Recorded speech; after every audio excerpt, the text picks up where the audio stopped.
5 ta kitobni taqdim qilgan, 5 ta kitobdan hammalarda havolanglar bor, kitoblarda ro'yxatlari berilgan. 2 oy davomida bu kitoblarda o'qigan bo'lishinglar kerak. Hozirgi bu tashkil qilingan tadbirimiz tuman hokimi tomonidan tashkil qilingan ma'rifatli ona ko'rik tanlovini hozirgi bugungi mahalla bosqichini o'tkazishga hammamiz mana to'plandik.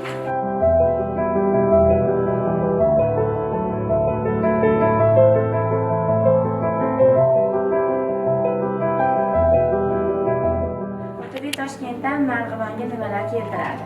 Gazmol, qalabay afzali va qozon keltirgan bo'ladi. Nimalar olib keldingiz deb Xolid bilan rahmat so'raganda shu javobni berganmiz.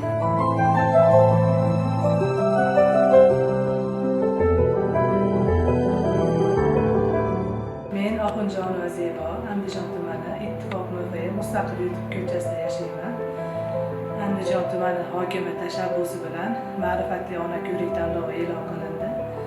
Shunga qatnashib, Xudo xolasa, o'rinlarni olish niyatim bor, harakat qilyapman. Bu kitoblarni o'qishdan maqsad hozirgi yoshlarimizni ijtimoiy tarmoqlarga kirib ketmasdan, bo'sh vaqtlarida shunaqa adabiyot kitoblarini o'rgatish, o'qitish maqsadida o'zim ham kitob o'qiyman.